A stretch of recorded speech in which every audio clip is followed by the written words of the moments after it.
Welcome to Brew House. We are so glad that you have joined us. This is a weekly podcast and videocast series. We make fun of bad coffee. We love drinking good coffee. And more importantly, we really enjoy discussing and answering the tough questions that you guys, our wonderful audience, are asking us each and every week. So look forward to you guys tuning in. Every single week, we are going to answer a different question and just give you some of our thoughts and ideas around it.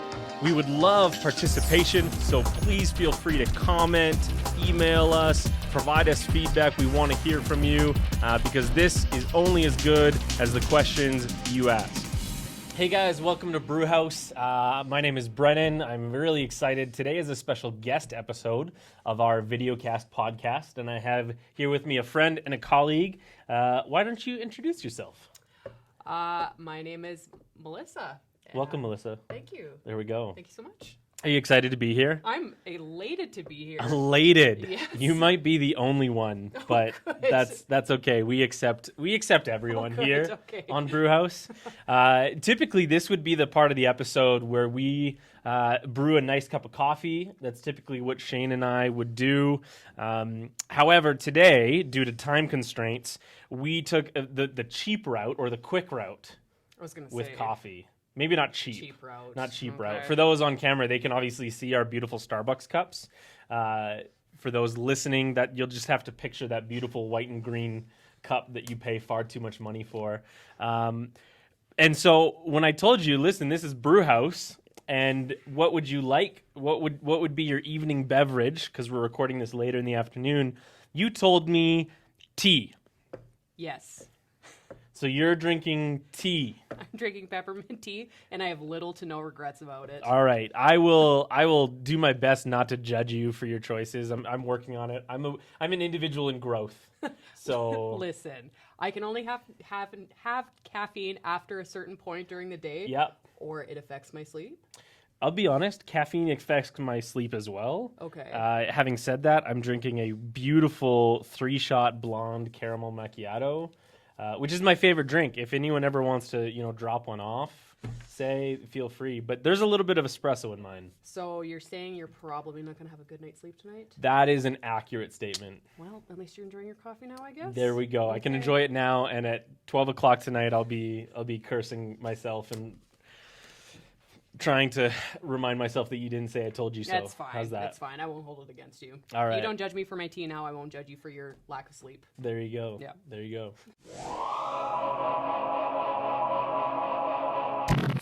All right. So today, instead of discussing one of our, typically on Brew House, we respond to a question or a query, something that someone has provided or written into us, asking us to go through.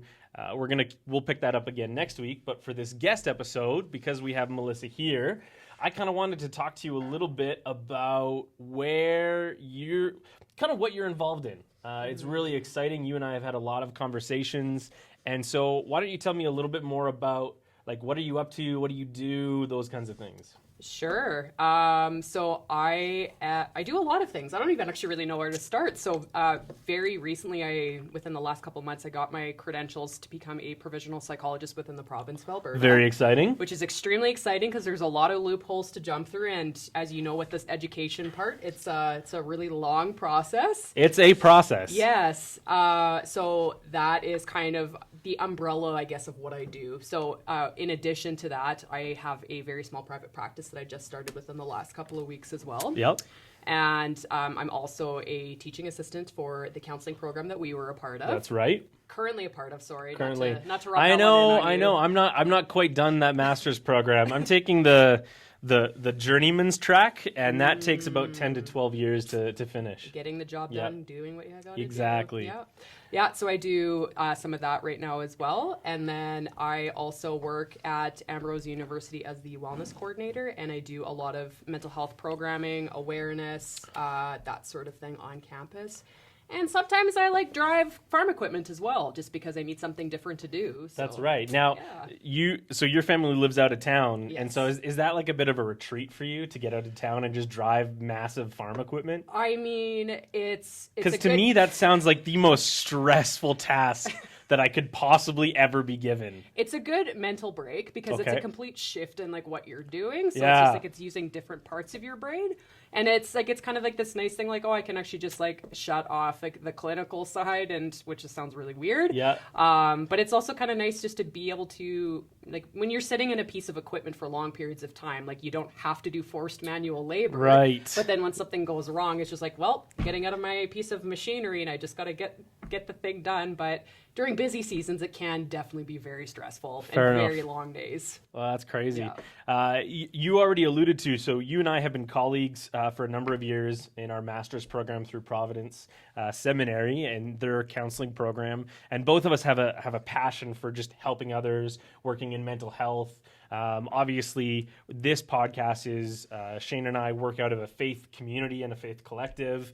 I know you belong to one. And so you and I have had a number of conversations over the years around just asking good questions, right? Because that's so much of what mental health is learning to ask good questions to move you forward, right? Would that be fair?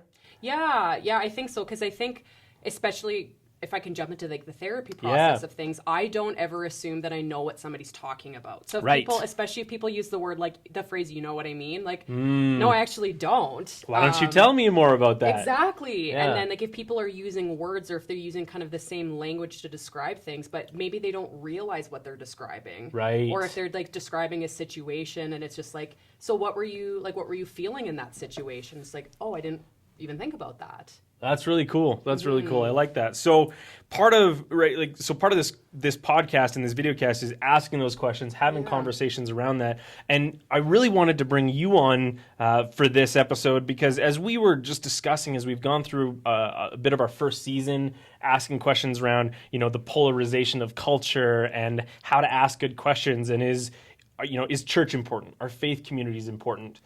There's been some consistent theme that we've gotten as feedback.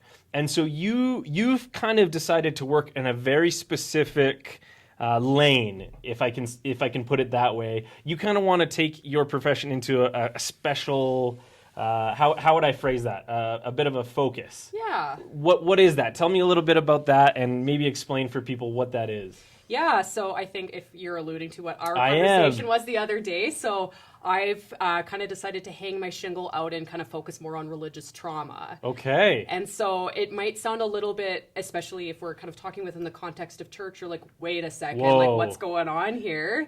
People never have traumatic experiences in the church. Especially this church. Especially that... no, that's a lie. I can't say that. But people do. People can have difficult experiences with not just our church, but any religious organization. Totally. That can happen. So, sorry, I cut you off. Continue. No, Tell me a little okay. bit more about that. Yeah, so I think especially what I was noticing in both like my internship, that's kind of, I think, when it started to come to a head a little bit more. But even prior to that, just recognizing, like, yes, there are some people that walk away from their religious beliefs and all that sort of stuff, and it evolves and stuff like that.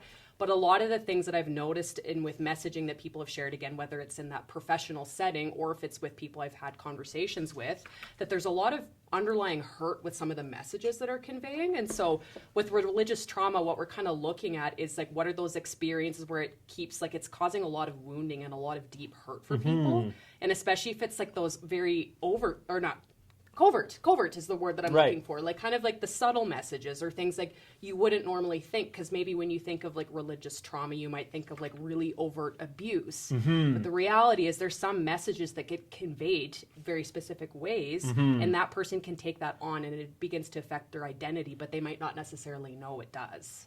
That's a really interesting idea that you just present, because I think it's really easy in our culture, and we've talked about this on previous weeks, that polarization of thought, that's a really hard phrase to utter, but that polarization, we think of big kind of cultural moments. And so when you say something like religious trauma, obviously there's plenty of cases where there's been abuse within the church or religious organizations that you could kind of almost automatically think about.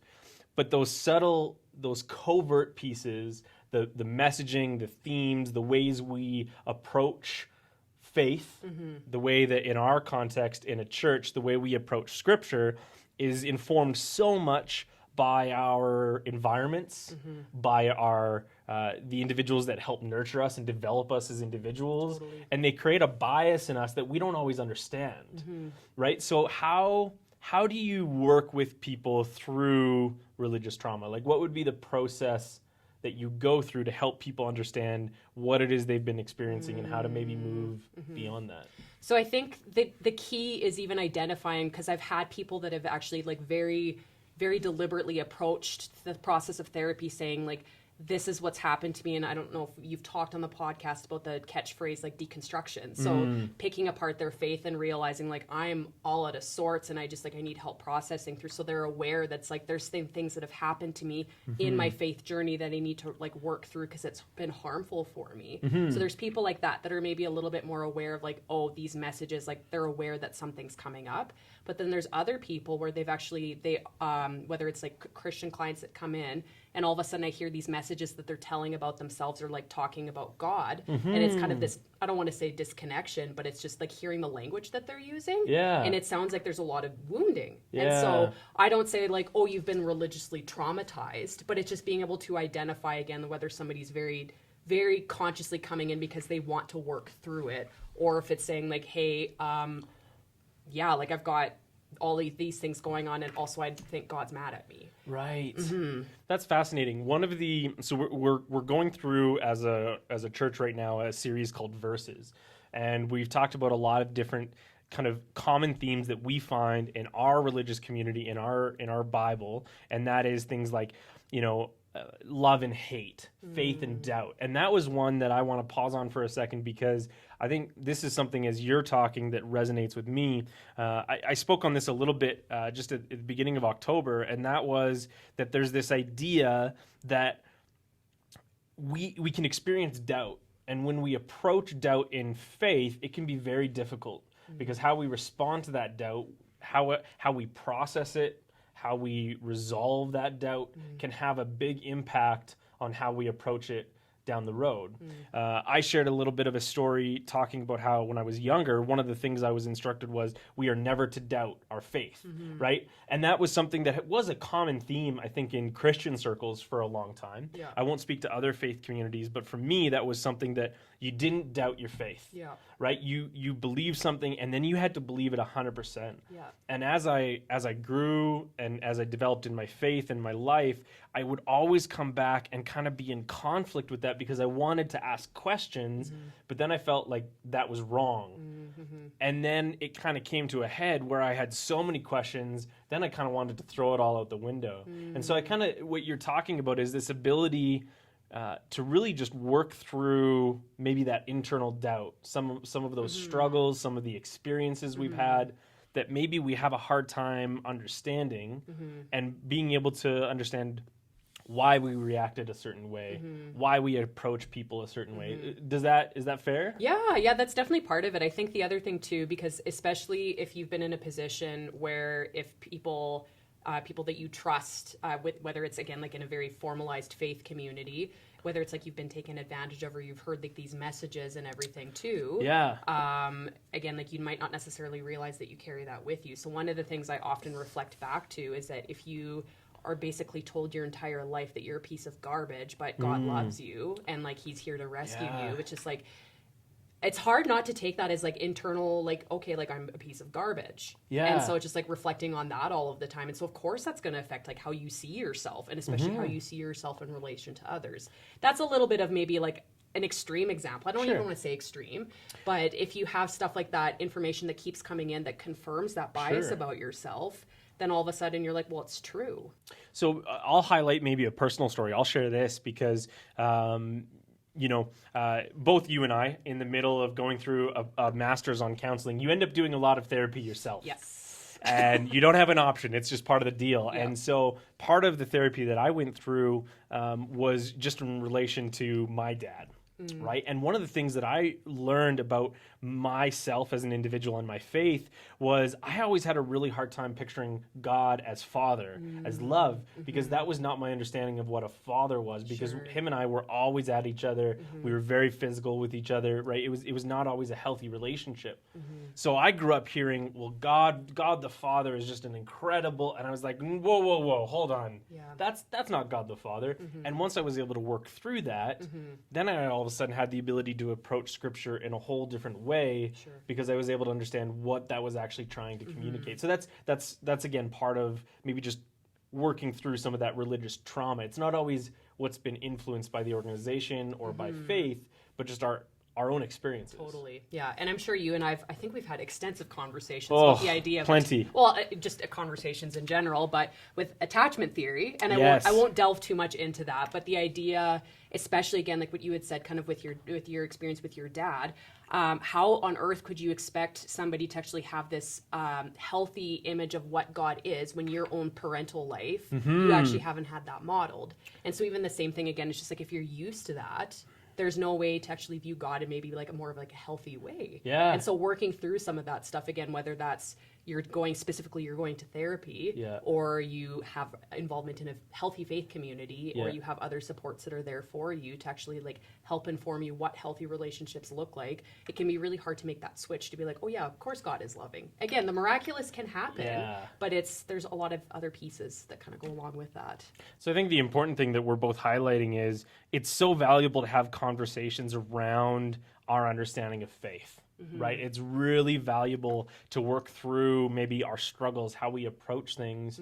And that's really what we want to do on Brew House is just ask good questions, have difficult conversations sometimes, but really highlight that talking about faith is a catalyst to develop faith.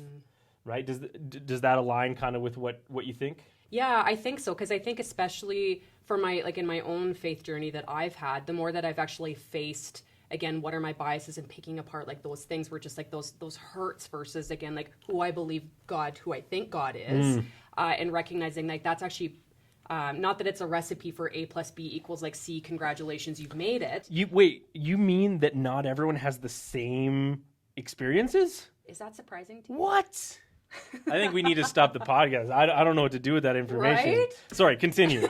And so, recognizing that it shifted a lot of like how I saw myself, how I saw other people, and like it even within my profession, like the need for it even within the world. And so I think again, like developing that self-awareness, and especially like how does your faith, because again, obviously not everybody's Christian. Again, like what? Not everyone belongs to the church? Yeah. But the thing is, I often say even just like with religious trauma, like in that spiritual and philosophical component, how that can deeply affect how you view and interact with the world. It can have a huge impact. Yeah. And so especially like, again, if you're adhering to the Christian faith, and then all of a sudden if you have like the fractured lens and everything, it's just like, hey, how are we going to help to just like examine and notice and like what's going on for you, and like why what is it that's causing you to not thrive in this moment, and let's help work through and walk through, because with trauma often it's reliving and being stuck in this place, and it's real time in the present and feeling hurt, right? And it's not saying like, oh, just get over it, because that person's in survival mode. And so and that can be a huge barrier, especially for those that may be investigating the Christian faith, those that might just go to church as a brand new attendee, and they're looking to see if the church or Christianity as a faith has some answers for them. And as they approach it, to understand that they will have biases, that they will have things that will influence how they respond, how they interpret, all of those things, that can just be a hugely valuable piece, because if you don't acknowledge those, they will just continually inform our decision making, right? Yeah. So that's really exciting. I was really excited to have you on Brew House, because I know you and I have been in conversation for quite a while, and you're actually going to be looking at hosting a couple kind of mental health affiliated workshops over the next year with our organization, with our church. And so I think I was really excited for people to be able to hear a little bit about what you do and what what background you kind of come from, because I'm really excited about some of the workshops that we're going to be able to offer and present to people? Because I think it'll probably touch on a little bit of what we talked about today. Totally, yeah. And I think, because again, like being immersed into faith communities in my profession itself as well, trying to basically break down the barriers of talking about mental health and faith as well. Right. And recognizing too, just like we recognize and we see that you struggle, and it's okay, but we do want to walk alongside you. And so helping to give tools, and then even just helping to normalize the conversation and how to reach out and ask for help. That's awesome. Yeah. Well, we hope people feel comfortable reaching out, asking for help. We are huge proponents of mental health. We want people to feel safe reaching out, whether that's to a faith community or just a mental health professional. Please make sure that you are safe and get help. Thank you for joining us on Brew House today. We hope that you guys enjoyed the episode. Make sure that you guys click subscribe, click all those buttons, visit us on social media. I'm just going to point to places on the screen, and then they'll fix it in post. So thank you again for being here, and we will see you guys next week.